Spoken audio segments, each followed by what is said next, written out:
Sai IAS academy पर आप सभी का स्वागत है। बच्चों, ये है हमारी करंट अफेयर्स की क्लास, जो डेली टॉप 10 करंट अफेयर्स हैं, अब उनकी बात कर रहे हैं। तो पहला सवाल है, और ये 10 सवाल हैं। आप तैयारी करिए, और ये बहुत इंपॉर्टेंट क्वेश्चन है। एग्जाम में यहाँ से अक्सर सवाल पूछे जाते हैं इस टाइप के। पहला सवाल लिखा हुआ है कि अंतर्राष्ट्रीय चीता दिवस कब मनाया जाता है। तो अंतर्राष्ट्रीय चीता दिवस कब मनाते हैं भैया? 4 विकल्प हैं, देखिए। 4 दिसंबर, 3 दिसंबर, 5 फरवरी, 6 अगस्त। अंतर्राष्ट्रीय चीता दिवस कब मनाते हैं? तो वो मनाते हैं बेटा 4 दिसंबर को। अंतर्राष्ट्रीय चीता दिवस कब मनाया जाता है बेटा? तो हर साल वो मनाया जाता है 4 दिसंबर को। तो इसका ऑप्शन नंबर सही हो जाएगा अपना ए, 4 दिसंबर। ठीक है, कुछ बातें नोट करिए मेरे साथ। जैसा क्वेश्चन आएगा कि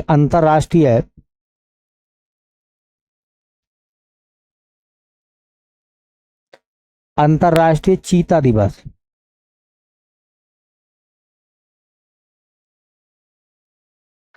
तो अंतर्राष्ट्रीय चीता दिवस मनाते हैं हम 4 दिसंबर को। हर साल 4 दिसंबर को अंतर्राष्ट्रीय चीता दिवस मनाया जाता है। अब सवाल ये निकलता है कि भैया देखिए, स्थल पर, जमीन पर सबसे तेज दौड़ने वाला जानवर कौन सा है? जमीन पर सबसे तेज दौड़ने वाला जानवर कौन सा है? हाथी, घोड़ा, चीता, या मान लो इनमें से कोई ऑप्शन ठीक नहीं है। तो क्या आंसर आएगा? चीता। चीते की रफ्तार सबसे ज्यादा होती है। आपने सुना भी होगा कि देखो, है ना, चीते की रफ्तार से दौड़ लिया है ये। ठीक है, तो चीते की रफ्तार सबसे तेज होती है। तो इसी से रिलेटेड एक सवाल पूछा जा सकता है कि देखिए, हाँ, स्थल पर, स्थल कहते हैं जमीन पर, स्थल पर सर्वाधिक, स्थल पर सर्वाधिक तेज गति से, तेज गति से दौड़ने वाला जानवर, दौड़ने वाला जानवर, उस जानवर का नाम बताइए जो स्थल पर सबसे तेज दौड़ता है, जमीन पर सबसे तेज दौड़ता है। तो नाम आएगा बेटा चीता। और ये बताया जाता है चीते की जो स्पीड होती है वो 70 मील प्रति घंटा, 70 मील प्रति घंटा। ठीक है, 70 मील प्रति घंटा, लगभग 112 किलोमीटर प्रति घंटे की रफ्तार से चीता दौड़ सकता है। ठीक, एक चूंकि चीते की बात चल रही है तो आपने एक नाम सुना होगा कि सरकार ने नामीबिया से चीते मंगवाए थे। तो नामीबियाई चीतों को कहां रखा गया था लाकर? नामीबिया से जो चीते लाए गए थे वो चीते कहां रखे गए थे भारत में? ठीक है, तो देखिए, नामीबियाई चीते को कहां रखा गया था? तो नामीबियाई चीतों को रखा गया, नामीबियाई चीतों को रखा गया कूनो नेशनल पार्क में। कहां बेटा? कूनो राष्ट्रीय पार्क, कूनो नेशनल पार्क। और ये कूनो नेशनल पार्क कहां का है? तो मध्य प्रदेश का। मध्य प्रदेश के कूनो नेशनल पार्क में चीतों को रखा गया। ठीक है, तो इंपॉर्टेंट सवाल याद रखना। अंतर्राष्ट्रीय चीता दिवस कब मनाते हैं हम? 4 दिसंबर को। जमीन पर सबसे तेज गति से दौड़ने वाला जानवर कौन सा? तो चीता। नामीबियाई चीतों को रखा गया है कूनो नेशनल पार्क, और कूनो नेशनल पार्क मध्य प्रदेश का है। और उसी के पास में एक नदी बहती है, कूनो नदी। तो कूनो नदी भी जो है वो मध्य प्रदेश में है। ठीक है, चलिए बेटा, उम्मीद है क्वेश्चन समझ में आया होगा। अगला सवाल कह रहे हैं, भारत का पहला वर्टिकल रेल ब्रिज किस राज्य में बनाया गया है? भारत का पहला वर्टिकल रेल ब्रिज जो है वो कहाँ बनाया गया है? केरल में, उड़ीसा में, तमिलनाडु में, गुजरात में। भारत का पहला वर्टिकल लिफ्ट रेलवे पुल है, ये कहाँ बना है? तो किस राज्य में बनाया गया है? केरल, उड़ीसा, तमिलनाडु और गुजरात। तो ये बना है तमिलनाडु में। ऑप्शन नंबर लगेगा, ऑप्शन नंबर हो जाएगा बेटा कौन सा? सी। देखिए, भारत का पहला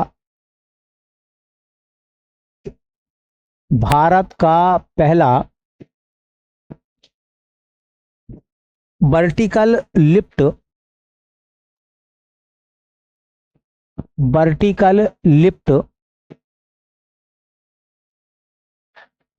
रेलवे समुद्री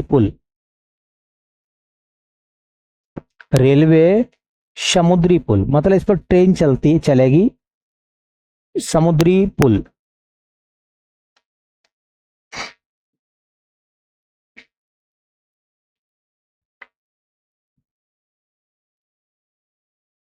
रेलवे समुद्री पुल है।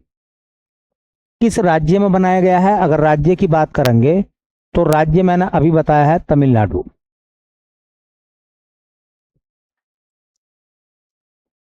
तमिलनाडु में इस पुल को बनाया गया है। ये किस किस को जोड़ेगा? तो तमिलनाडु में एक जगह पड़ती है मंडपम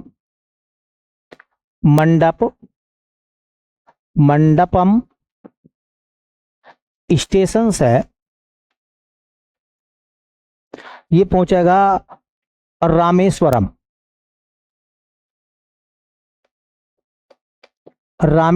या पम्बन द्वीप तक। और इस पुल की जो लंबाई है, इस पर ट्रेन दौड़ेगी, इस पुल की जो लंबाई है तकरीबन 2.05 किलोमीटर है। 2.05 किलोमीटर है इस पुल की लंबाई। अब मैं आपको थोड़ा सा मैटर बताता हूं। मैटर क्या है? मैटर यह है कि जो हम भारत का नक्शा देखते हैं साउथ वाला, ऐसे देखिए आप, तो यहां पर हमारा एक द्वीप है पम्बन द्वीप, और ये तमिलनाडु का हिस्सा है, ये वाला तमिलनाडु है। तो तमिलनाडु में जो अंतिम तट पे स्टेशन है मंडपम, वहां से पम्बन द्वीप के रामेश्वर शहर को जोड़ने के लिए ये जो है ना जगह, खाली जगह जो है, यहाँ पुल बनाया गया है। हालांकि पुल यहाँ पहले भी था, लेकिन वो सैकड़ों वर्ष पहला है, 100 साल से पुराना हो गया है, पुराना वाला पुल। और उस पर स्पीड जो है वो ट्रेन की 10-12 किलोमीटर प्रति घंटा होती है। और यहाँ जो नया पुल बनाया गया है, इस पुल पे स्पीड 80 किलोमीटर प्रति घंटा होगी, और समुद्र के बीच में से यहाँ से ट्रेन जाएगी पम्बन द्वीप तक, रामेश्वरम तक। रामेश्वरम में भगवान शिव मंदिर भी है, भगवान शिव का, जो भगवान राम ने स्थापित करा था। तो बहुत सारे श्रद्धालु भी रामेश्वरम जाते हैं। ठीक है, तो ये रूट जो है, ये रेलवे ब्रिज जो है उसके लिए बनाया गया है। पहला रेलवे का वर्टिकल ब्रिज है।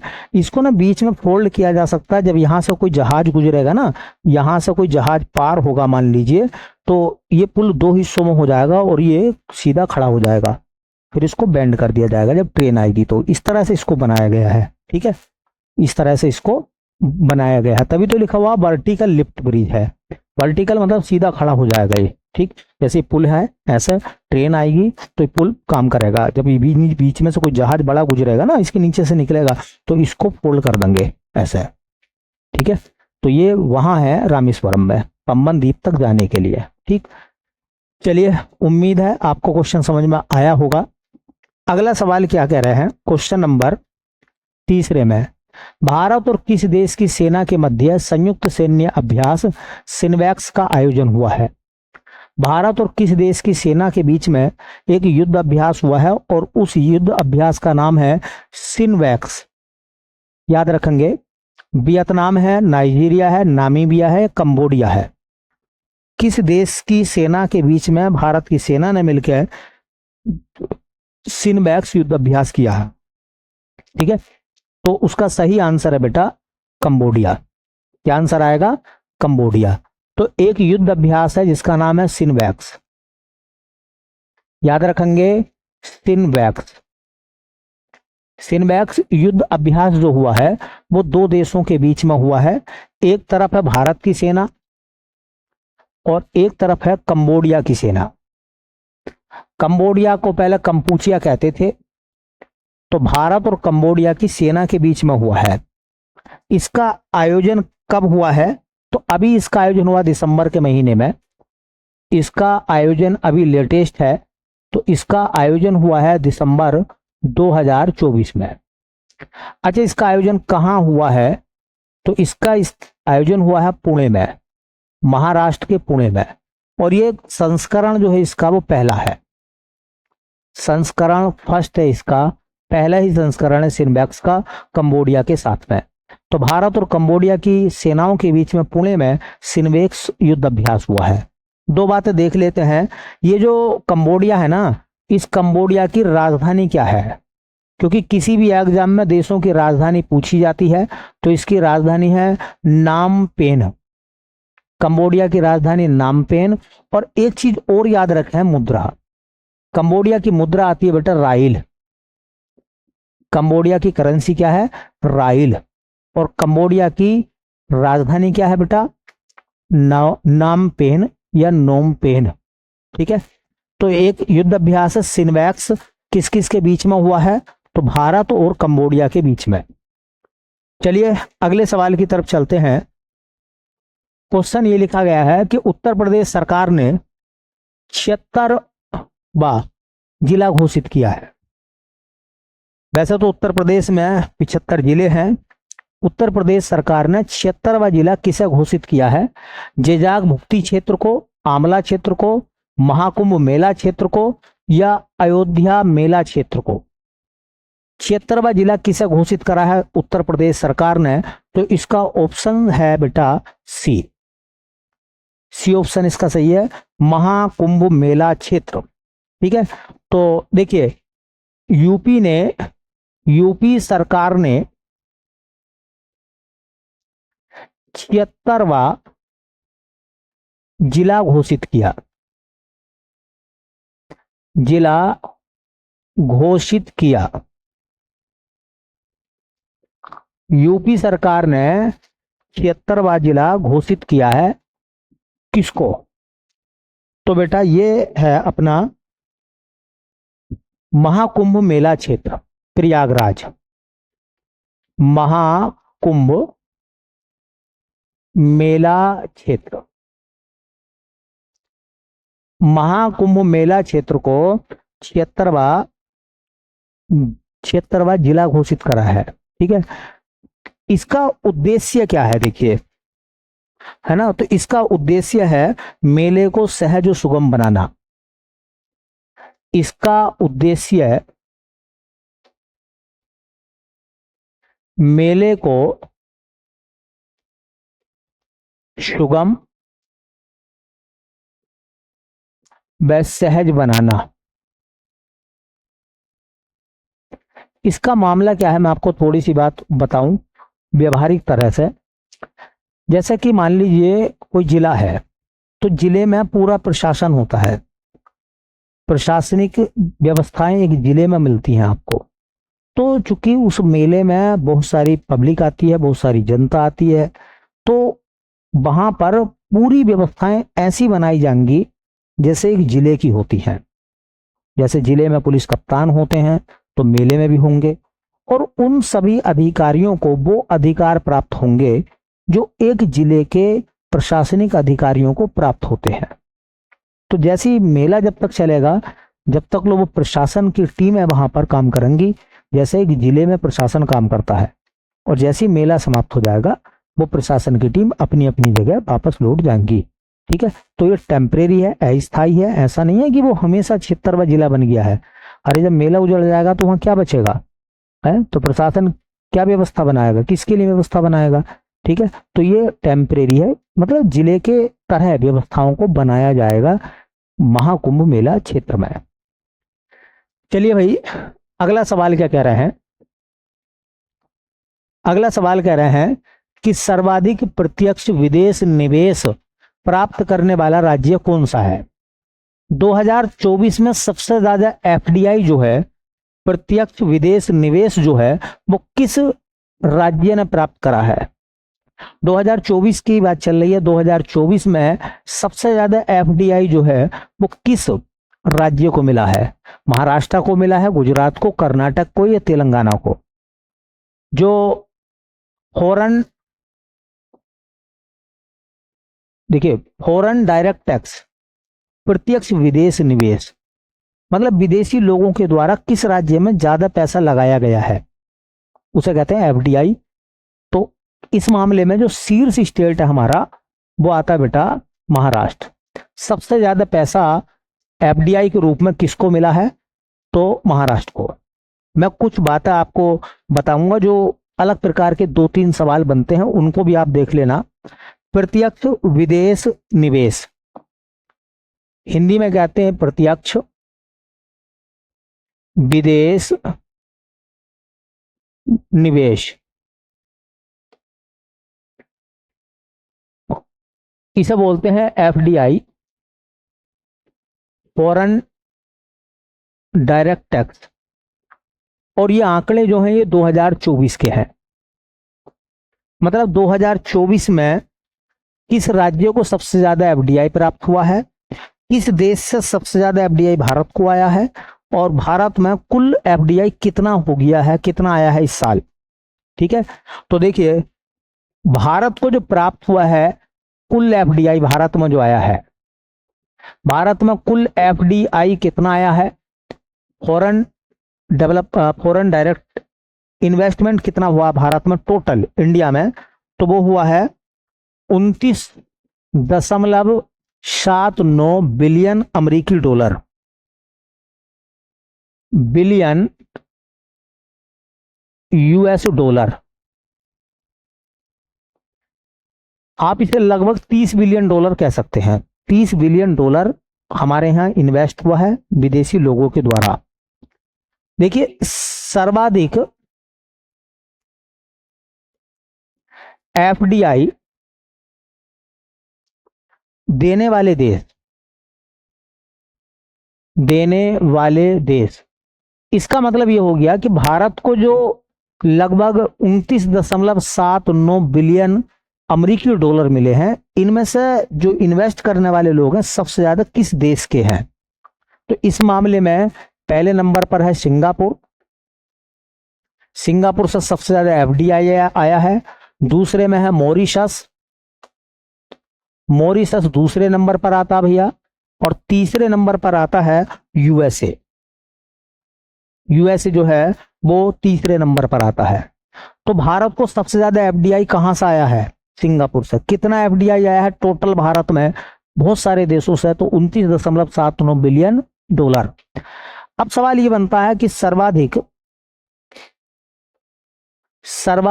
एफडीआई प्राप्त करने वाला राज्य है, सबसे ज्यादा एफडीआई किस राज्य को प्राप्त हुआ है? तो टॉप पर है महाराष्ट्र, दूसरे नंबर पर है आपका गुजरात, गुजरात दूसरे पे है, और तीसरे नंबर पर आता है बेटा कर्नाटक। कर्नाटक। भारत को टोटल कितना एफडीआई प्राप्त हुआ है 2024 में? तो 29.79 बिलियन डॉलर। सबसे ज्यादा एफडीआई कहां से आया है? सिंगापुर से, फिर दूसरे नंबर पर मॉरिशस और तीसरे पर अमेरिका। भारत के किस राज्यों को सबसे ज्यादा एफडीआई प्राप्त हुआ है? तो वो है महाराष्ट्र, दूसरे पे गुजरात और तीसरे पे कर्नाटक। ठीक है, अच्छा सवाल है, इंपॉर्टेंट सवाल है पेपर के लिए। हाँ, पेपर में पूछा जाने वाला क्वेश्चन है ये। चलिए अगले सवाल की तरफ चलते हैं और देखते हैं बेटा क्वेश्चन नंबर, हमारा संविधान हमारा सम्मान अभियान कब शुरू किया गया था? 24 जनवरी 2024, 24 फरवरी 2024, 24 मार्च 2024 और 24 अप्रैल 2024 को। हमारा संविधान हमारा सम्मान अभियान को कब शुरू किया गया था? हमारा संविधान हमारा सम्मान कार्यक्रम जो है ये कब शुरू हुआ था, ये बताना है। 24 जनवरी 2024 को, 24 फरवरी 2024 को, 24 मार्च 2024 को और 24 अप्रैल 2024 को। तो ये स्टार्ट हुआ था 24 जनवरी 2024 को। 24 जनवरी 2024 को एक अभियान लॉन्च हुआ और उसका नाम था हमारा संविधान हमारा सम्मान अभियान। ये जो हेडिंग है इससे कई सारे सवाल इंपॉर्टेंट बनेंगे, थोड़ा ध्यान से देख लेना क्या क्या इंपॉर्टेंट सवाल बनेंगे। देखिए पहला सवाल यह है कि अभियान कब शुरू हुआ, तो ये तो मैं बता ही चुका हूं। यह अभियान 24 जनवरी 2024 को शुरू हुआ था और इसे किसने शुरू करा था, तो जो हमारे उपराष्ट्रपति हैं जगदीप धनखड़, उन्होंने इसको शुरू किया था। तो उपराष्ट्रपति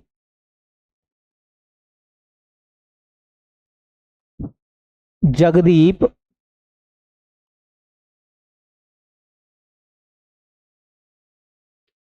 धनखड़ द्वारा। यह भी सवाल आएगा कि हमारा संविधान हमारा सम्मान अभियान को किसने शुरू करा। उसमें ऑप्शन भारतीय प्रधानमंत्री नरेंद्र मोदी भी होगा और राष्ट्रपति द्रौपदी मुर्मू भी होगा। तो जगदीप धनखड़ ने इसको शुरू करा था, हमारा संविधान हमारा अभियान, हमारा संविधान हमारा सम्मान। क्यों शुरू करा था? लोगों को संविधान के प्रति जागरूक करने, ठीक है, और लोगों को संवैधानिक अधिकारों के प्रति जागरूक करने के लिए ये अभियान शुरू किया गया था। ठीक है, देखिए इस अभियान के तहत ये जो अभियान है हमारा संविधान हमारा सम्मान, जो अभियान है, इस अभियान के तहत 3 कार्यक्रम हुए हैं। हमारा संविधान हमारा सम्मान अभियान के 3 कार्यक्रम हुए हैं। इसका पहला कार्यक्रम जो हुआ था फर्स्ट, वो पहला कार्यक्रम हुआ था 9 मार्च 2024 को राजस्थान के बीकानेर में। पहला बीकानेर में हुआ। सेकंड कार्यक्रम इसका हुआ था वो 16 जुलाई 2024 को हुआ प्रयागराज में, उत्तर प्रदेश के प्रयागराज में बेटा। और इसका जो थर्ड कार्यक्रम हुआ है अभी, वो हुआ है नवंबर 2024 में, 19 नवंबर 2024 को, और ये हुआ है गुवाहाटी असम में। तो हमारा संविधान हमारा सम्मान अभियान का पहला कार्यक्रम बीकानेर में मार्च के महीने में, दूसरा कार्यक्रम जुलाई के महीने में कहाँ हुआ, प्रयाग में, और तीसरा कार्यक्रम हुआ है नवंबर के महीने में गुवाहाटी में। यहाँ कार्यक्रम आयोजित कराकर लोगों को संवाद के माध्यम से संविधान के प्रति जागरूक कराया गया। देखो अब सवाल ये आता है कि हमारा संविधान हमारा सम्मान के नाम से पोर्टल लॉन्च हुआ है। ठीक है, तो हमारा संविधान हमारा अभियान, हमारा संविधान हमारा सम्मान अभियान एक पोर्टल है। ये पोर्टल कब शुरू हुआ है, तो ये शुरू हुआ था जब प्रयाग में कार्यक्रम हुआ था 16 जुलाई 2024 को। इस पोर्टल को लॉन्च किया गया प्रयागराज से। अब एक इंपॉर्टेंट सवाल बन जाएगा इसी पोर्टल से जुड़ा हुआ, हमारा संविधान हमारा सम्मान अभियान पोर्टल किस मंत्रालय ने जारी करा है? उस मिनिस्ट्री का नाम बताओ जिसने हमारा संविधान हमारा सम्मान अभियान पोर्टल लॉन्च करा है। ये बहुत अच्छा सवाल बनेगा, तो याद रखें उस मिनिस्ट्री का नाम क्या बेटा? तो मिनिस्ट्री का नाम है कानून व न्याय मंत्रालय। कानून व न्याय मंत्रालय। तो भारत के कानून और न्याय मंत्रालय ने जो है इस पोर्टल को लॉन्च करा है। इस अभियान के तहत कुछ छोटे छोटे उप अभियान भी चलाए गए। इसके तहत कुछ और उप अभियान भी चलाए गए इसके साथ साथ, जो इसका अंग बने, जैसे सबको न्याय हर घर न्याय। ये इसी का हिस्सा है। सबको न्याय, हर घर न्याय, ये एक उप अभियान है और ये हमारा संविधान हमारे सम्मान अभियान का ही हिस्सा है। एक है नव भारत नव संकल्प, नव भारत नव संकल्प, और एक है विधि जागृति अभियान कानून के प्रति। तो विधि जागृति अभियान, विधि जागृति अभियान सुन लेना ध्यान से। हमारा संविधान हमारा सम्मान अभियान शुरू हुआ था 24 जनवरी 2024 को और शुरू करा था हमारे उपराष्ट्रपति जगदीप धनखड़ ने इसको। इसके तहत विधि मतलब कानून के प्रति और संविधान के प्रति लोगों को जागरूक किया गया या जागरूक करने का काम किया गया। इसी जागरूकता के संबंध में उसके अलग अलग क्षेत्रवार कार्यक्रम हुए। मार्च के महीने में पहला कार्यक्रम हुआ 2024 में बीकानेर में, जुलाई में दूसरा कार्यक्रम हुआ प्रयागराज में और नवंबर में तीसरा कार्यक्रम हुआ इसका गुवाहाटी में। हमारा संविधान हमारा अभियान के नाम से एक पोर्टल भी लॉन्च हुआ ताकि वो जागृति वाली चीजें लोग वहां पर देख सके। पोर्टल लॉन्च करा और वो विधि या कानून मंत्रालय ने उसको लॉन्च करा था 16 जुलाई 2024 को प्रयागराज से। हर घर सबको न्याय, हर घर न्याय, ये अभियान का हिस्सा था। नव भारत संकल्प भारत, नव भारत नव संकल्प, ये सम्मान का हिस्सा था इस अभियान का। विधि जागृति अभियान, ये भी इसी का एक हिस्सा था। तो बड़ा अच्छा सवाल है। तमाम एग्जाम ऐसे सवालों को कंडक्ट करते हैं, मालूम करते हैं, तो आप तैयार कर लेना। कुछ नहीं तो अभियान कोई ना कोई सी बात यहाँ से पूछी जा सकती है। ठीक है, चलिए भैया चलते हैं फिर नेक्स्ट क्वेश्चन की तरफ। कह रहे हैं किस देश ने 16 वर्ष से कम आयु के बच्चों को सोशल मीडिया के उपयोग पर प्रतिबंध लगाने का निर्णय लिया है? कौन सा देश ऐसा है जिसने कहा है कि 16 साल से कम उम्र के बच्चे जो हैं वो सोशल मीडिया का इस्तेमाल नहीं करेंगे? ऐसा किसी देश ने कानून बनाने का फैसला लिया है? तो कह रहे हैं नॉर्वे, न्यूजीलैंड, स्वीडन या ऑस्ट्रेलिया।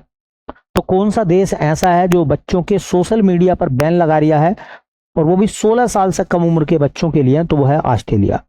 ठीक है, याद रखेंगे ऑस्ट्रेलिया, क्योंकि 16 साल से कम उम्र के बच्चे जो हैं हाँ सोशल मीडिया का खूब इस्तेमाल कर रहे हैं और बहुत सारी चीजें हैं जो उनके विकास में, उनकी सोच में वहाँ जा पहुँचती हैं। हाँ, तो उनसे उन बच्चों को बचाया जाए। तो अभी क्या है, अभी लागू तो नहीं करा है, 1 साल के बाद कह रहे हैं कि जो वहाँ पर सोशल मीडिया प्लेटफॉर्म है उन सबसे बताया जाएगा कि कोई भी बच्चा सोशल मीडिया चलाता है तो जब वो रजिस्टर हो तो उसकी एज वगैरह को ध्यान में रखा जाए। ठीक है, सोशल मीडिया से बच्चों को दूर करने का फैसला लिया है ऑस्ट्रेलिया ने। ऑस्ट्रेलिया के बारे में आप सब जानते हैं कि ऑस्ट्रेलिया की जो राजधानी है, ऑस्ट्रेलिया की जो राजधानी है वो कैनबरा है। कम से कम राजधानी पता हो। ऑस्ट्रेलिया की जो मुद्रा है वो ऑस्ट्रेलियाई डॉलर है और ऑस्ट्रेलिया में राष्ट्रपति तो नहीं बनते, प्राइम मिनिस्टर बनते हैं। तो यहां पर जो प्राइम मिनिस्टर है उनका नाम है एंथनी अल्बानीज। एंथनी अल्बानीज, और ये यहाँ के प्राइम मिनिस्टर हैं ऑस्ट्रेलिया के। याद रखो कौन सा देश ऐसा है जिसने 16 साल से कम उम्र के बच्चों को सोशल मीडिया से दूर रखने का फैसला लिया है, क्योंकि सोशल मीडिया का बच्चों पर नकारात्मक असर पड़ता हुआ दिखाई दे रहा है। इस वजह से उनको उन चीजों से बचाया जाएगा। चलिए अगला सवाल है, 13वां राष्ट्रीय बीज सम्मेलन 2024 का आयोजन कहां हुआ है? तो राष्ट्रीय बीज सम्मेलन 2024 13वें नंबर का है, उसका आयोजन कहां हुआ है ये बताना है आपको। ऑप्शन 4 हैं, देहरादून में, वाराणसी में, नई दिल्ली में या शिमला में।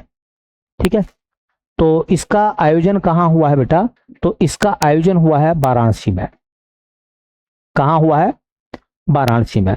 देखिए यह है राष्ट्रीय बीज सम्मेलन 2024। इसका आयोजन कहां हुआ है? तो अगर बेटा मैं आयोजन की बात करूं तो बनारस तो है। बनारस में कहां हुआ है? तो आपको पता है कि अंतर्राष्ट्रीय चावल अनुसंधान संस्थान मनीला में है और उसकी एक क्षेत्रीय इकाई जो है वो वाराणसी में है। उसी क्षेत्रीय इकाई में इसका आयोजन हुआ है। उसका नाम है अंतर्राष्ट्रीय चावल अनुसंधान संस्थान, अंतर्राष्ट्रीय चावल अनुसंधान संस्थान, दक्षिण एशिया, दक्षिणी एशिया केंद्र, दक्षिणी एशिया क्षेत्रीय केंद्र। और ये कहां बेटा, तो वो है वाराणसी में। कहां? वाराणसी में। तो राष्ट्रीय बीज सम्मेलन 2024 हुआ है वाराणसी में। और वाराणसी में कहां हुआ है? जहां अंतर्राष्ट्रीय चावल अनुसंधान संस्थान का, हाँ, दक्षिणी एशिया क्षेत्रीय केंद्र है वहां पर, बनारस में। ठीक है, तो ये उसी की ब्रांच है भैया, अंतर्राष्ट्रीय चावल अनुसंधान संस्थान की दक्षिणी एशिया में एक शाखा है ये। तो यहाँ पर किस मंत्रालय ने इसका आयोजन कराया होगा? तो मंत्रालय का नाम तो बड़े आराम से बता देंगे, चूंकि बीजों की बात है। तो कृषि एवं किसान कल्याण, कृषि एवं किसान कल्याण, कृषि एवं किसान कल्याण मंत्रालय ने इसको क्या करा है? आयोजित करा है। अच्छा, केंद्रीय कृषि एवं किसान कल्याण मंत्री कौन है? तो उनका नाम है शिवराज सिंह चौहान। शिवराज सिंह चौहान कृषि एवं किसान कल्याण मंत्री हैं हमारे शिवराज सिंह चौहान। हाँ, तो उन्हीं की के मंत्रालय के द्वारा राष्ट्रीय बीज सम्मेलन का आयोजन हुआ है। चलिए अगला क्वेश्चन है, और अगले सवाल में कह रहे हैं बेटा, माय बिलवेड लाइफ पुस्तक के लेखक कौन है? माई बिलवेड लाइफ पुस्तक के लेखक कौन है? अमिताभ घोष, अमिताभ कुमार, अंकुर राठी, विपिन व्योमेश। ठीक है, तो इसके जो लेखक हैं उनका नाम है बेटा Amitabh Kumar. My beloved life पुस्तक के लेखक कौन है? उनका नाम है अमिताभ कुमार। अमिताभ बच्चन नहीं, अमिताभ कुमार। ठीक है, ये उनका एक नोवेल है। चलते हैं, बस नाम याद रखना, my beloved life, Amitabh Kumar. अंतर्राष्ट्रीय सौर गठबंधन का 104वां पूर्ण सदस्य देश कौन सा बना? ISA इंटरनेशनल सोलर अलायंस का 104वां मेंबर कौन बना है पूर्ण रूप से? ऑप्शन है आर्मेनिया बना है, ऑप्शन है इथोपिया है, ऑप्शन है अर्जेंटीना है, ऑप्शन है नाइजीरिया है। तो 104वां जो देश बना है उसका नाम है आर्मेनिया। आर्मेनिया या आर्मेनिया एक ही बात है, ज्यादा इसकी टेंशन ले में ना आप। अंतर्राष्ट्रीय सौर गठबंधन, अंतर्राष्ट्रीय सौर गठबंधन इसको ISA कहते हैं, इंटरनेशनल सोलर अलायंस। ये जो ISA है, इंटरनेशनल सोलर अलायंस है, इसकी स्थापना कब हुई थी? इसकी स्थापना हुई थी 30 नवंबर 2015 को। इसके संस्थापक कौन थे? तो संस्थापक का नाम है Narendra Modi. Narendra Modi Indian prime minister, और उनके साथ थे फ्रांस के राष्ट्रपति, और उनका नाम था फ्रांसवा ओलांद। फ्रांसवा ओलांद, ये फ्रांस के उस समय राष्ट्रपति थे। तो फ्रांसवा ओलांद याद रखें, कभी इमैनुअल मैक्रों का आंसर लगा दो। नरेंद्र मोदी जी के साथ में कौन थे? Francois Hollande. कहां के थे? फ्रांस के राष्ट्रपति। इसका मुख्यालय कहां बनाया गया भैया? ISA का मुख्यालय भारत में है, गुरुग्राम में है, जिसको गुड़गांव कहते हैं। और इसके डायरेक्टर जनरल कौन है? महानिदेशक। अभी बने हैं महानिदेशक, उसके चेंज हुए हैं। उनका नाम है आशीष खन्ना।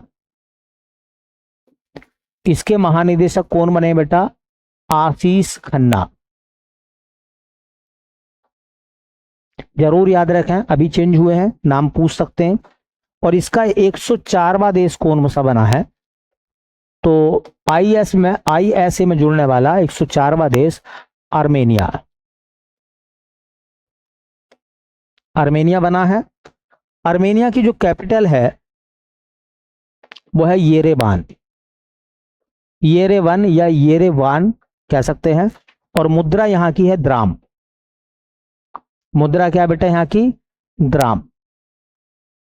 ठीक, तो ये हमारे 10 अच्छे सवाल हैं, एग्जाम में पूछ सकता है एग्जामिनर। अगर ये क्लास आपको पसंद आती है, समझ में आती है, अच्छे क्वेश्चन है पेपर में मिलेंगे आपको, तो बेटा इस क्लास को और लोगों के साथ में शेयर करिए। ठीक है, और लोगों के साथ में इस क्लास को शेयर करिए। आज का सवाल मैंने आपसे एक पूछा है, पूछ रहा हूं आज आपका सवाल। सवाल आपसे पूछा जा रहा है कि बताइए विश्व बाघ दिवस कब मनाते हैं? विश्व बाघ दिवस, टाइगर डे, कब मनाया जाता है? कमेंट में आंसर बताइए। पिछले सवाल का जवाब कुछ बच्चों ने दिया, बड़ा अच्छा लगा। ठीक है, तो मेजर ध्यानचंद का जन्म हुआ था इलाहाबाद में। कहाँ हुआ था? इलाहाबाद मतलब प्रयागराज में।